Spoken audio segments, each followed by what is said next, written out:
कल्पना कीजिए देश का पूरा सिस्टम एक दिन सुबह सोकर उठता है और उसे अचानक पता चलता है कि पिछले 9 सालों में हुई लाखों शादियां या हर बड़ी प्रॉपर्टी की खरीद फरोख्त। हाँ बिल्कुल, और हर बड़ा कॉर्पोरेट एग्रीमेंट, सब कुछ गैर कानूनी है, उन पर कोई कानूनी मुहर है ही नहीं। और सबसे हैरानी की बात यह है कि ये किसी विदेशी दुश्मन या आतंकवादी संगठन ने नहीं किया था। नहीं, बिल्कुल नहीं।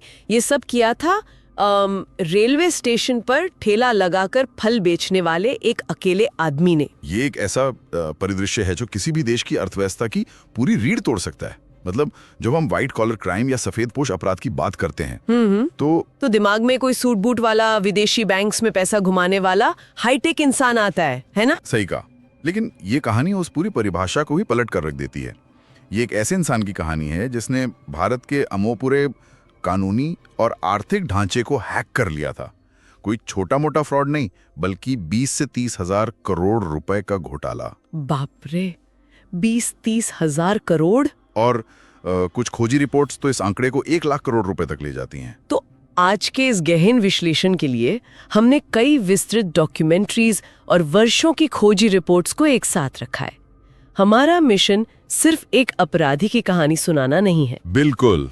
आज की इस चर्चा का उद्देश्य ये समझना है कि कैसे सिस्टम की ही कमियों का फायदा उठाकर एक समानांतर अर्थव्यवस्था यानी एक पैरेलल इकोनॉमी खड़ी कर दी गई। और कैसे इस आदमी ने सरकारी तंत्र को बाहर से नहीं बल्कि अंदर से खोखला किया। हाँ, और सबसे बड़ी बात, कैसे अंततः भारत सरकार को मजबूर होकर उसके इस भयानक अपराध को कानूनी मान्यता देनी पड़ी। चलिए इसकी परतें खोलते हैं। इस पूरी कहानी को अच्छे से समझने के लिए सबसे पहले ये समझना होगा कि जिस चीज का ये घोटाला था, यानी स्टैम्प पेपर, वो आखिर काम कैसे करता है। श्रोताओं के लिए ये जानना बहुत दिलचस्प होगा कि स्टैम्प पेपर सिर्फ एक साधारण कागज का टुकड़ा नहीं होता। हाँ, मैं भी यही सोच रही थी। आमतौर पे लोग सोचते हैं कि स्टैम्प पेपर बस एक फॉर्मेलिटी है जिस पर दस्तखत कर दिया और हो गया काम। असल में स्टैम्प पेपर एक तरह की पैरेलल करेंसी या समानांतर मुद्रा है। जब कोई 100 रुपए या 1000 रुपए का स्टैम्प पेपर खरीदता है तो वो मूल रूप से सरकार को एडवांस टैक्स दे रहा होता है। अच्छा, तो वो टैक्स का पैसा है? बिल्कुल। और इसी टैक्स के बदले सरकार उस कागज पर लिखे हुए कॉन्ट्रैक्ट को कानूनी मान्यता देती है। अगर स्टैम्प पेपर जाली है तो सरकार को टैक्स नहीं मिला और इसलिए वो कॉन्ट्रैक्ट कानूनी रूप से अमान्य या शून्य हो जाता है। एकदम सही। तो इसका सीधा मतलब है कि वो आदमी सिर्फ कागज के टुकड़े नहीं छाप रहा था, वो सीधे सीधे भारत सरकार की मुद्रा छाप रहा था। हाँ, वो अपनी खुद की करेंसी छाप रहा था। इस महाघोटाले के पीछे जो दिमाग था उसका नाम था अब्दुल करीम तेलगी। इस कहानी की शुरुआत होती है कर्नाटक के बेलगाम जिले के एक बहुत ही छोटे से कस्बे खानापुर से, जहां उसके पिता रेलवे में एक छोटे कर्मचारी थे। हाँ, और जब तेलगी बहुत छोटा था तभी उनके पिता की मृत्यु हो गई। परिवार की हालत इतनी खराब हो गई कि उसे अपने भाइयों के साथ खानापुर रेलवे स्टेशन पर फल और मूंगफली बेचनी पड़ी, एक ठेले पर। बिल्कुल। लेकिन एक बात जो उसे बाकी अपराधियों से अलग बनाती है वो ये कि इस कड़े संघर्ष के बीच भी उसने अपनी पढ़ाई नहीं छोड़ी। उसने बाकायदा बीकॉम की डिग्री हासिल की। और यही वो मोड़ है जहां से उसकी कहानी एक बिल्कुल अलग दिशा लेती है।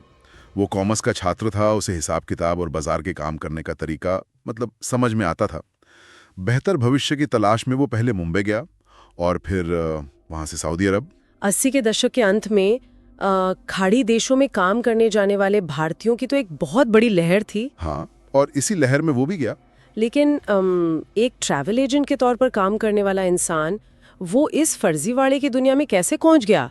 वो तो बस लोगों को बाहर भेजने का काम कर रहा था ना, है ना? सऊदी अरब में रहकर तेलगी ने एक बहुत बड़ा पैटर्न देखा। उसने देखा कि भारत से वहां जो मजदूर आते थे उनमें से बहुतों के पास सही इमिग्रेशन दस्तावेज या पासपोर्ट नहीं होते थे। डिमांड बहुत ज्यादा थी और लीगल सप्लाई बहुत कम। बिल्कुल। यहीं से उसके दिमाग में पहला विचार आया कि भारत जैसे देश में जहां इतनी बड़ी आबादी है, सब कुछ कागज पर चलता है।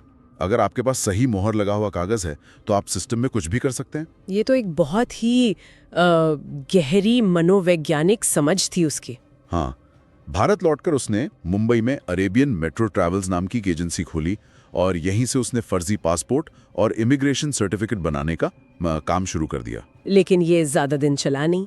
हमारी स्रोत सामग्री के अनुसार 1991 और 94 के बीच इमिग्रेशन एक्ट के तहत उसे गिरफ्तार कर लिया गया और वो पहली बार जेल गया। हाँ, वो पकड़ा गया। अब कोई भी ये सोच सकता है कि जेल जाने के बाद इंसान डर जाता है या सुधर जाता है, लेकिन जेल उसके लिए कोई सजा नहीं बल्कि एक बिजनेस स्कूल बन गई। जेल अक्सर अपराधियों के लिए नेटवर्किंग का सबसे बड़ा अड्डा होती है। वहां उसकी मुलाकात राम रतन सोनी नाम के एक शेयर ब्रोकर से हुई। सोनी खुद जालसाजी के आरोप में अंदर था। सोनी ने तेलगी की काबिलियत देखी और उसे एक ऐसी सलाह दी जिसने भारत का इतिहास बदल दिया। सोनी ने कहा, अगर जुर्म करना ही है तो कुछ ऐसा करो जिसमें मारकाट ना हो लेकिन पैसा अथाह हो। जैसे कोई स्टार्टअप किसी बड़े मार्केट गैप को पहचान कर अपना पिवट करता है ना, वैसे ही। बिल्कुल वैसा ही। और यहीं पर सोनी ने उसे स्टैम्प पेपर के बारे में बताया। उसने समझाया कि सरकारी स्टैम्प पेपर विभाग सबसे ज्यादा नजरअंदाज किया जाने वाला विभाग है। हाँ, सोनी ने उसे बताया कि हर दिन लाखों लोग स्टैम्प पेपर खरीदते हैं, लेकिन कोई भी आम आदमी या यहाँ तक कि वकील भी असली और नकली स्टैम्प पेपर के बीच का फर्क नहीं पहचान सकता। कोई भी नहीं। तो यहाँ से कहानी सच में बहुत दिलचस्प हो जाती है। जेल से बाहर आकर तेलगी ने एक नया रास्ता पकड़ा। उसने कुछ राजनेताओं, विशेषकर उस समय के एक नेता अनिल गोटे की मदद से असली स्टैम्प बेचने का वेंडर लाइसेंस हासिल कर लिया। हाँ, वो एक आधिकारिक स्टैम्प वेंडर बन गया। लेकिन शुरुआत में उसने कोई बड़ी मशीन नहीं लगाई। उसने एक बहुत ही देसी तरीका अपनाया।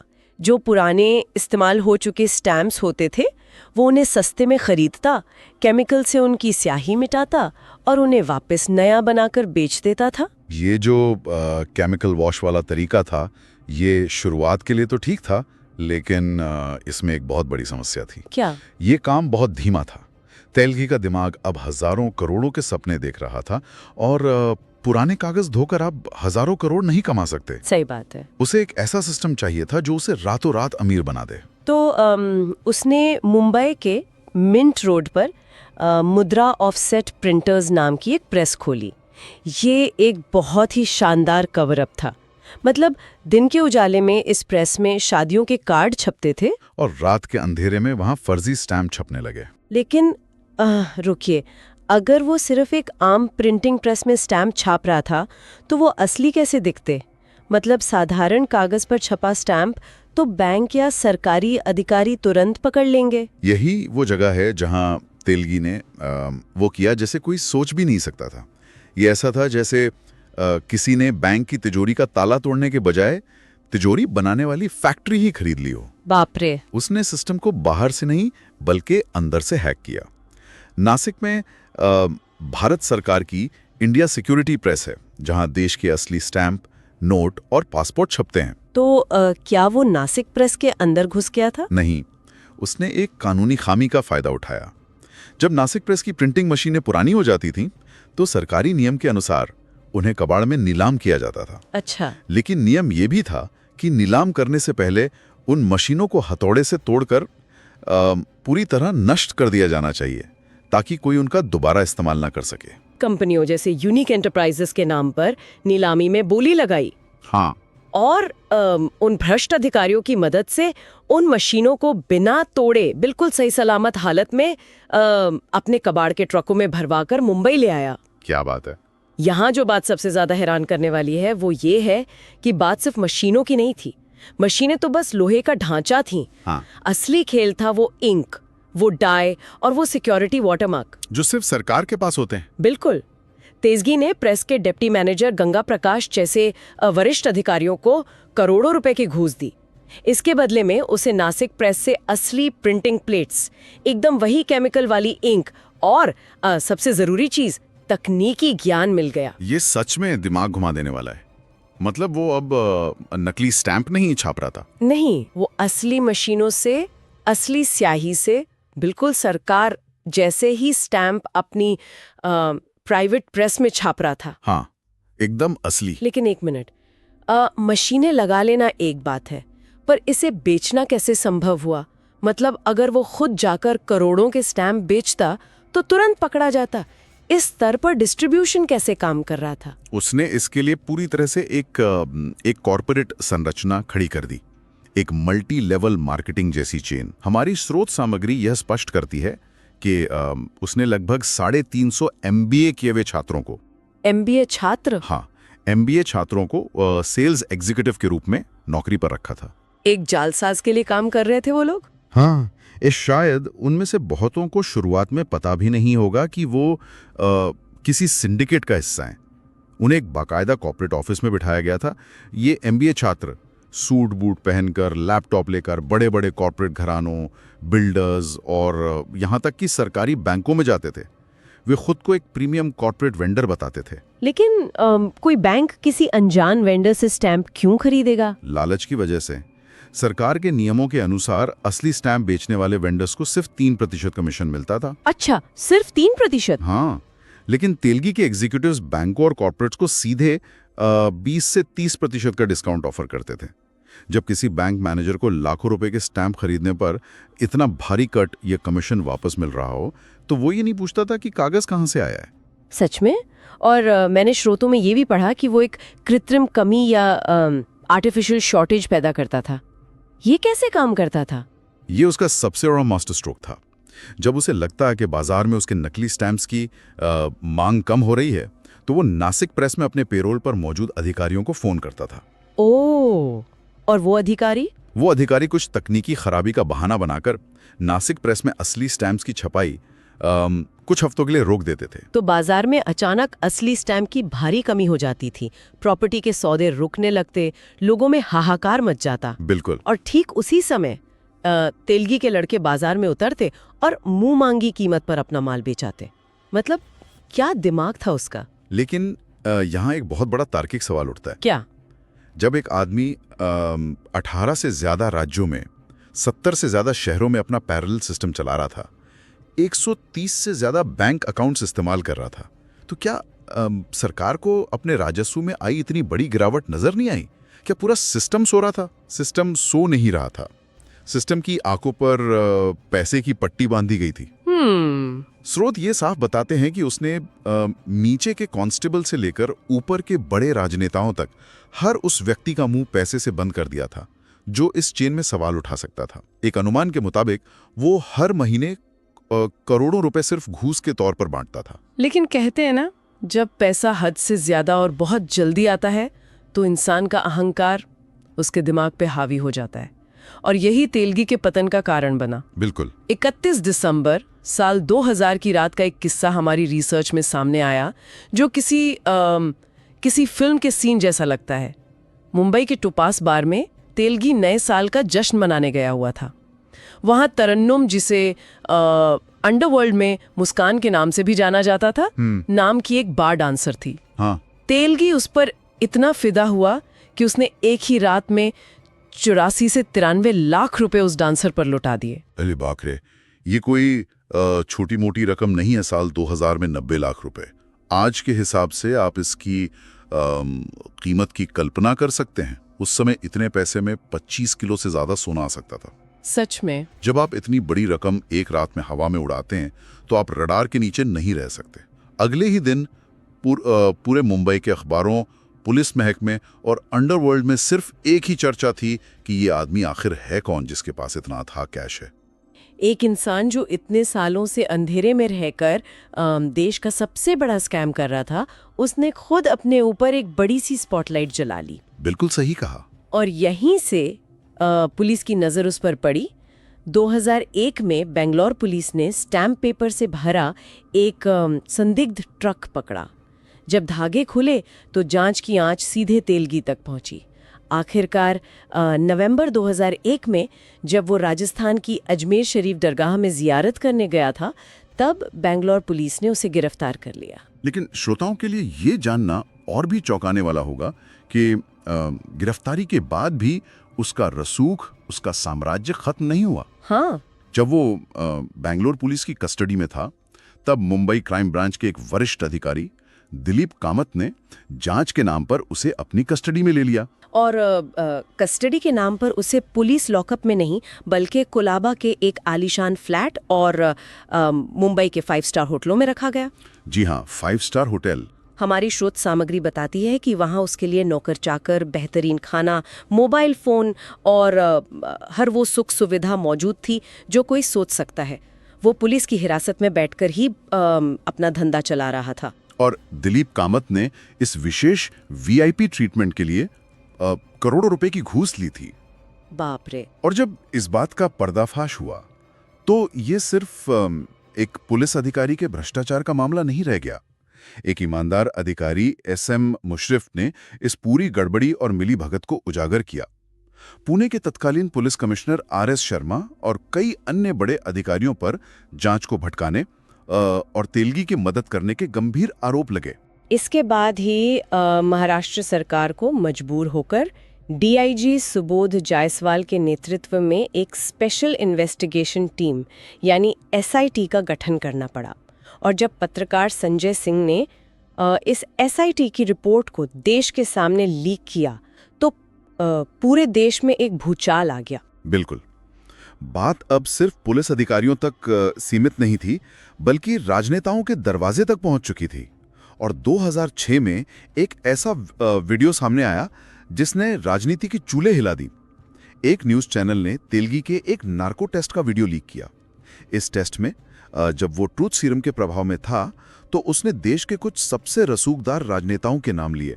यहाँ एक बात ध्यान रखने वाली है और इसे स्पष्ट करना बहुत ज़रूरी है। श्रोताओं को ये बता दें कि आज के इस विश्लेषण में हम केवल उन दावों और नामों की रिपोर्टिंग कर रहे हैं जो हमारी स्रोत सामग्री में दर्ज है। सही बात। हम किसी भी राजनीतिक दल या नेता पर लगे इन आरोपों का समर्थन बिल्कुल नहीं करते हैं, न ही हम कोई पक्ष ले रहे हैं। उन दावों ने बस उस वक्त देश की राजनीति में एक अप्रत्याशित तूफान ला दिया था, इसलिए हम उनकी चर्चा कर रहे हैं। ये संदर्भ देना बिल्कुल सही है। नार्को टेस्ट के उस लीक वीडियो में तेलगी ने कथित तौर पर शरद पवार और तत्कालीन उप मुख्यमंत्री छगन भुजबल जैसे दिग्गजों के नाम लिए थे। इस खुलासे के बाद राजनीति में इतना जबरदस्त दबाव बना कि छगन भुजबल को अपने पद से इस्तीफा तक देना पड़ा था। सिर्फ महाराष्ट्र ही नहीं, दिल्ली तक इसकी आंच गई थी। पूर्व कानून मंत्री राम जेठमलानी और पूर्व वित्त मंत्री यशवंत सिन्हा का नाम भी विवादों के घेरे में आया था। एक पत्र सार्वजनिक हुआ था जिसमें जेठमलानी ने यशवंत सिन्हा को उसी भ्रष्ट अधिकारी गंगा प्रकाश, जिसने नासिक प्रेस में तेलगी की मदद की थी, उसके प्रमोशन की सिफारिश की थी। हालांकि ये भी उतना ही सच है कि जब ये पूरा मामला सीबीआई के हाथों में गया तो लंबी जांच के बाद सीबीआई को इन बड़े नेताओं के खिलाफ कोई भी पुख्ता दस्तावेजी सबूत नहीं मिले। यहाँ तक कि बाद में खुद तेलगी ने अपने वकील के माध्यम से एक बयान जारी किया और कहा कि उसने नार्को टेस्ट में कभी किसी नेता का नाम नहीं लिया था और वो वीडियो पूरी तरह से फर्जी था। ये सब दावे और प्रतिदावे अपनी जगह हैं, लेकिन अगर हम इसे एक कदम पीछे हटकर एक बड़े नज़रिए से देखें तो ये समझना होगा कि ये केवल एक आदमी के फ्रॉड की कहानी नहीं है। बिल्कुल नहीं। ये उस भयानक वास्तविकता को उजागर करती है जहां व्यवस्था के हर उस दरवाजे को जिससे हमारी और आपकी सुरक्षा के लिए बनाया गया था, उसे पैसे की चाबी से आसानी से खोल दिया गया था। अगर हम इसे एक बड़े नजरिए से देखें तो अब हम इस पूरी कहानी के सबसे चौंकाने वाले और सबसे विरोधाभासी हिस्से पर आते हैं। जब तेलगी आखिरकार पकड़ा गया, उसकी सारी प्रिंटिंग मशीनें जब्त हो गईं, उसका पूरा नेटवर्क ध्वस्त कर दिया गया, तब भारत सरकार के सामने एक ऐसा संकट खड़ा हो गया जिसकी कल्पना किसी ने सपने में भी नहीं की थी। और ये संकट क्या था? जरा सोचिए, 1992 से लेकर 2001 तक लगभग 9 सालों तक तेलगी ने बाजार में असली स्टैंप की जगह अपने नकली स्टैंप की बाढ़ ला दी थी। इन 9 सालों में देश भर में लाखों शादियां रजिस्टर्ड हुई थी, हजारों करोड़ों की जमीनों और मकानों की रजिस्ट्री हुई थी, बड़े बड़े कॉर्पोरेट एग्रीमेंट हुए थे, बैंक के लोन दस्तावेज और इंश्योरेंस पॉलिसी बनी थी। हाँ, और ये सब किस कागज पर हुए थे? तेलगी के छापे हुए फर्जी स्टैम्प पेपर्स पर। इससे एक बहुत ही महत्वपूर्ण सवाल खड़ा होता है, एक बहुत बड़ा न्यायिक और ढांचागत संकट। अगर सरकार कानून की किताब के हिसाब से चलती तो नियम बहुत स्पष्ट था। जाली स्टैंप पर हुआ कोई भी समझौता कानूनी रूप से मान्य नहीं है। अगर सरकार उन सभी स्टैंप पेपर्स को गैर कानूनी या अवैध घोषित कर देती तो क्या होता? तो देश में रातों रात एक प्रलय आ जाती। लाखों लोगों की शादियां कानूनी रूप से शून्य घोषित हो जाती। हाँ, टूट जाती। जो घर लोगों ने अपनी जीवन भर की गाढ़ी कमाई से खरीदे थे, उनकी रजिस्ट्री रद्द हो जाती। कॉर्पोरेट दुनिया के सारे एग्रीमेंट हवा हो जाते। बैंकों ने जिन संपत्तियों पर लोन दिया था उनके दस्तावेज रद्दी बन जाते। देश की अदालतें ऐसे मुकदमों से भर जाती जिन्हें सुलझाने में शायद कई सदियां लग जाती। पूरा न्यायिक और आर्थिक ढांचा ताश के पत्तों की तरह ढह जाता। सरकार के पास सचमुच कोई विकल्प बचा ही नहीं था। तो इस सब का असल मतलब क्या है? इसका मतलब ये था कि सरकार को मजबूर होकर उस पूरे 9 साल के दौर में इस्तेमाल हुए तिलगी के फर्जी स्टैम्प पेपर्स को वैध यानी लीगल घोषित करना पड़ा। इतिहास में ऐसा उदाहरण मिलना बहुत मुश्किल है। एक अपराधी ने इतने बड़े स्तर पर सिस्टम को हैक किया कि सरकार को खुद उसके अपराध को कानूनी मान्यता देनी पड़ी ताकि देश बच सके। लेकिन इसका एक सकारात्मक पहलू भी निकला। वो क्या? श्रोताओं को ये जानकर शायद हैरानी होगी कि आज भारत में जो हम ई स्टैंपिंग का सुरक्षित डिजिटल सिस्टम देखते हैं वो कोई स्वाभाविक प्रगति नहीं थी। वो इसी तेलगी घोटाले के झटके का सीधा नतीजा था। अच्छा। हाँ, सरकार समझ गई थी कि कागज की छपाई के इस खेल पर अब भरोसा नहीं किया जा सकता, इसलिए पूरी प्रक्रिया को डिजिटल कर दिया गया। क्या अद्भुत विडंबना है। मतलब एक घोटाले ने हमें आधुनिक तकनीक की ओर धकेल दिया। खैर, हर कहानी का एक अंत होता है। 2006 में तेलगी को 30 साल की सज़ा सुनाई गई और 202 करोड़ रुपए का भारी भरकम जुर्माना भी लगाया गया। लेकिन वो अपनी पूरी सज़ा काट नहीं सका। 2017 में कई बीमारियों जैसे मल्टीपल ऑर्गन फेलियर के चलते जेल में ही उसकी रहस्यमय मौत हो गई।